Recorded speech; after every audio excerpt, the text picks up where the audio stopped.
Olá, eu sou o Guilherme Oz e você está no canal Palestras Espirituais.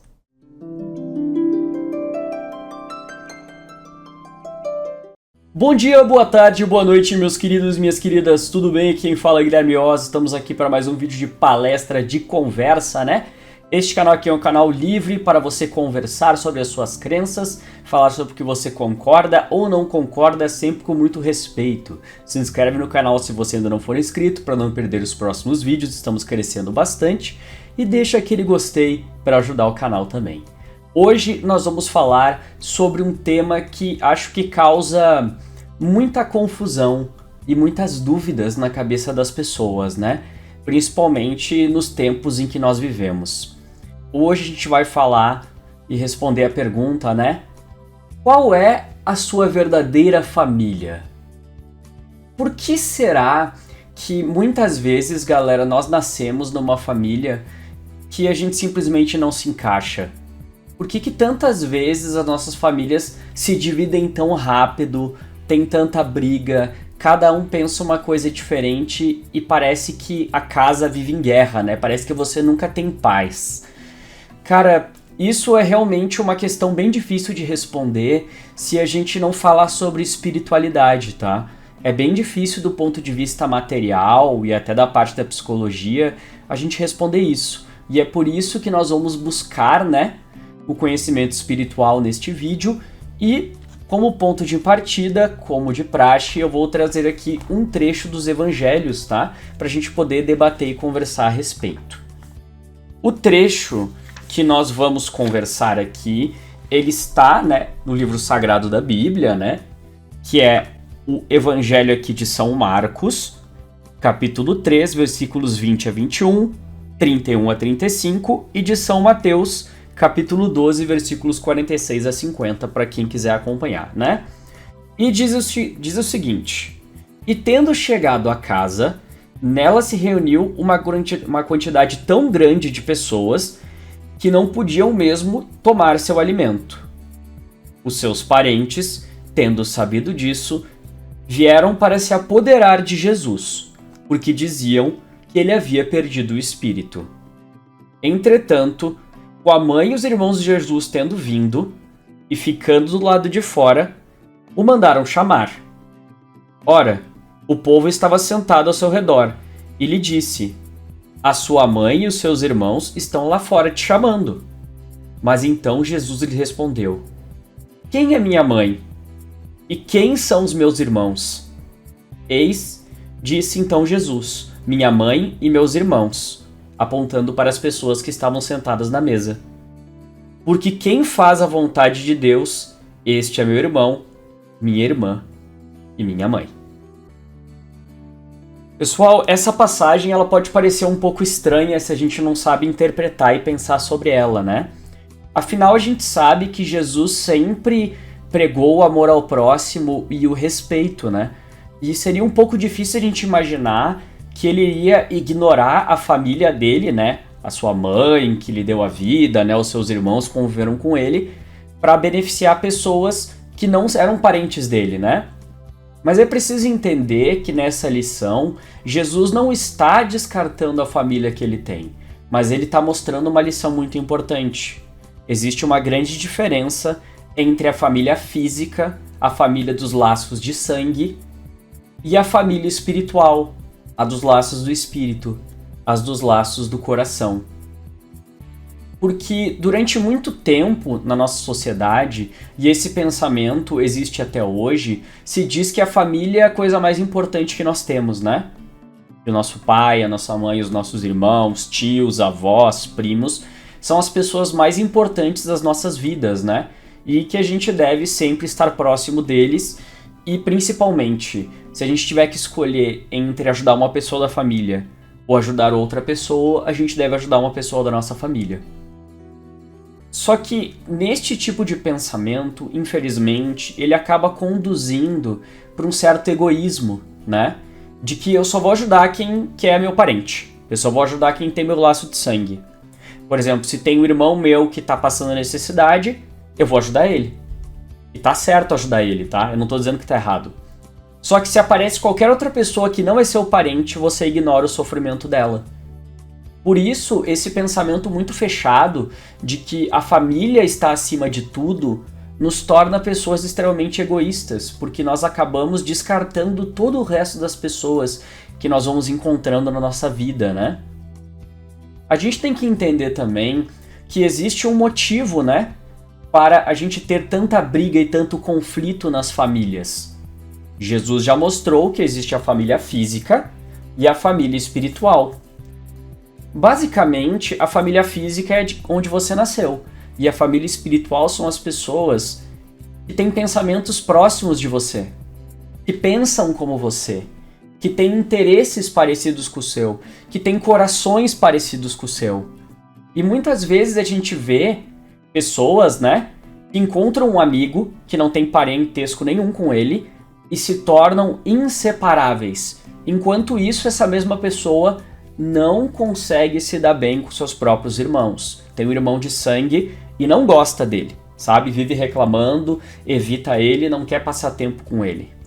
Isso tem um motivo, pessoal. Por muito tempo a gente pensou que nós viemos das nossas famílias, né? Que foi o nosso pai e a nossa mãe que nos geraram e por isso nós estamos presos a eles, né? Nós temos uma ligação muito forte com eles. Mas, segundo a visão espiritual, ainda mais se a gente considerar a visão não só do cristianismo, né, não só de Jesus, mas de outras doutrinas, a gente entende que o corpo sim foi gerado pela família, mas a alma, o espírito, o ser pensante, ele foi criado antes, ele foi criado por Deus. E por isso, muitas vezes, nós temos pessoas em famílias que elas não se encaixam. E isso se explica pela noção de que nós não temos apenas uma vida. Nós não temos apenas uma chance na corrida da vida. Deus não dá aos seus filhos apenas uma oportunidade. Nós temos várias. Porque isso seria o indicativo da justiça divina.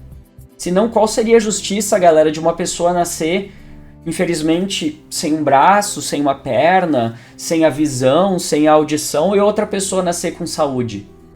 Onde é que estaria a justiça em uma pessoa nascer na riqueza e outra na pobreza? Onde é que está a justiça daquele que nasceu com os dois pais que cuidam dele e outro que nasceu órfão? Quer dizer, não tem mais os pais, ou perdeu os pais depois de um tempo. Realmente é muito difícil explicar isso se a gente não falar que tem várias vidas. E se a gente considera que tem várias vidas, a gente tem que entender que cada pessoa é única. Cada pessoa já teve experiências muito diferentes. Por exemplo, hoje eu sou o Guilherme e eu estudo jornalismo, estudo psicologia, mas antes eu posso ter sido em outra vida o Roberto. E o Roberto fazia artesanato e vivia na América do Norte. Na outra vida eu posso ter sido o João, e o João foi médico, e o João vivia na Europa, em outro povo, em outro tempo. Com isso a gente tem que entender que cada pessoa de uma família é totalmente diferente. E muitas vezes almas, espíritos diferentes acabam vindo na mesma família. E por que isso acontece? Para que as pessoas possam aprender, evoluir e resgatar as suas falhas.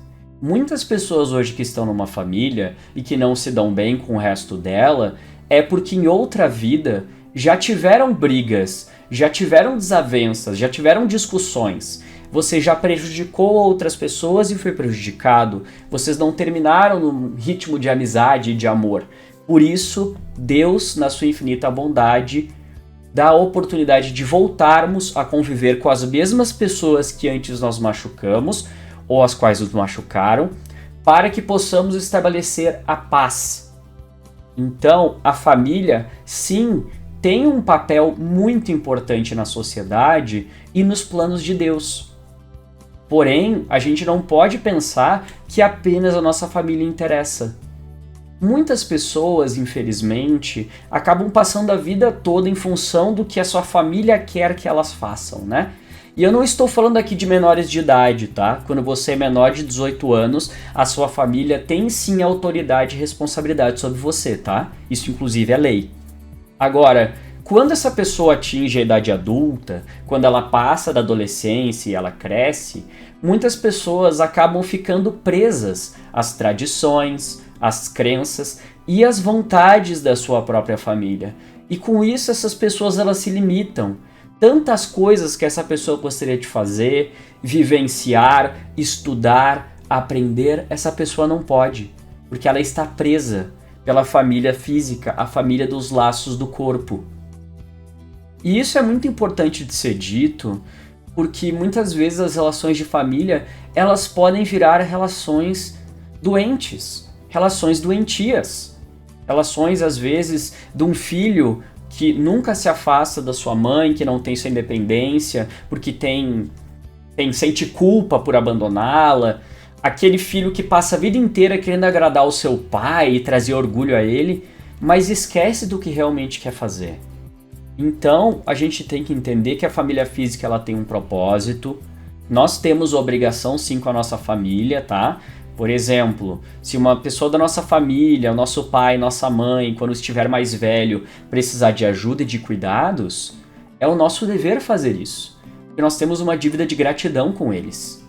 Porque eles cuidaram de nós quando nós éramos pequenos, quando nós não éramos incapazes de conseguir o próprio alimento e até mesmo sobreviver. Porém, entre ter gratidão para sua família e virar escravo dela, tem realmente um nível muito diferente. São coisas muito diferentes. E aí a gente tem que falar sobre a família espiritual. A família espiritual, pessoal, nada mais nada menos é do que pessoas que nós encontramos no nosso caminho, podem ser amigos, colegas de aula, de trabalho, de faculdade, que a gente consegue se conectar com eles num nível que a gente não consegue com a nossa família física. São pessoas que nos jogam pra cima, que nos dão bons conselhos, que estão lá quando a gente precisa chorar, mas a gente tá lá quando eles precisam chorar também. São pessoas que casam com as nossas ideias e que nós estamos felizes apenas por passar tempo com estas pessoas. E estas pessoas, geralmente, fazem parte de um grupo de almas ou de espíritos que já estiveram juntas em outras vidas, que já se deram bem, que já se ajudaram. E estes laços podem ser muito mais fortes do que os laços da família física.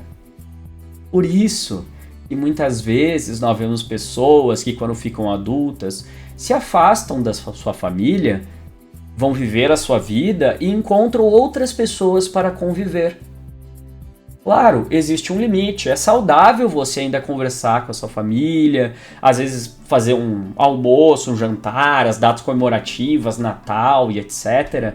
Mas o saudável é você estar próximo, quando você já é adulto, né, de quem te faz realmente bem, de quem soma, de quem você sabe que você pode ajudar e a convivência com essa pessoa te ajuda também. Porque senão nós temos muitos problemas e muitas doenças psicológicas que acabam ocorrendo, né? Nós temos muitos atendimentos psicológicos que são graças a uma relação desequilibrada nas famílias. E quanto menos peso a gente coloca nessa relação, quanto mais harmoniosos nós vivemos, sem estar aprisionados, acredite, a sua relação com a sua família melhora. O seu amor pela sua família aumenta. Porque não vai ter aquele desgaste de todos os dias, de estar sempre do lado, mas você vai aprender a amá-los de outra forma. E o tempo que você passar com a sua família, apesar de parecer menor, ele vai ter muito mais qualidade. Vocês vão se tornar, além de familiares, vão se tornar grandes amigos. E com isso, eu não estou incentivando ninguém a abandonar a família, tá? Eu quero deixar isso bem claro. Não estou dizendo para ninguém fugir de casa, ninguém parar de falar com o pai ou com a mãe. Eu estou só explicando que, segundo a espiritualidade, a gente tem uma base de por que as brigas acontecem e também uma forma mais saudável da gente poder aí conviver. E conforme a gente vai entendendo que a nossa família não são só os nossos parentes, a gente começa a perceber uma coisa que Jesus já falava. Que todos eram irmãos, que toda a humanidade faz parte da nossa família, porque todos somos filhos do mesmo Pai, filhos de Deus, nós viemos da mesma fonte criadora, da mesma energia criadora. E por isso, quando você começa a ver mais questões de família espiritual, você começa a ser menos egoísta. Você começa a ser mais caridoso. Você começa a ajudar e respeitar mais as pessoas, porque você entende que todos eles fazem parte da sua vida e todos eles são importantes para a sua vida e para o seu crescimento, para a sua evolução. Entender que existe uma família espiritual não é negar a família física. É aumentar os seus braços para abraçar mais pessoas, para ajudar mais, para dar mais oportunidades, para ser mais fraterno. Porque lembrem-se, para Deus, de pouco importa se a pessoa que nós estamos ajudando é da nossa família ou não. O que importa é nós demonstrarmos o amor. Deus dá tanto valor para você quanto dá para qualquer um dos seus filhos. Deus não tem seus preferidos. Deus ama a todos igualmente e essa é a lição que Jesus deixa para nós. Tá, pessoal? Basicamente seria isso que eu queria falar. Esse foi meu vídeo, então falar sobre a família. Se vocês tiverem interesse, eu posso fazer mais vídeos com esse tema, porque tem muita coisa para conversar. Gratidão, muito obrigado por terem me escutado. Tenham um ótimo ano, uma ótima semana. Obrigado e até mais. Fui!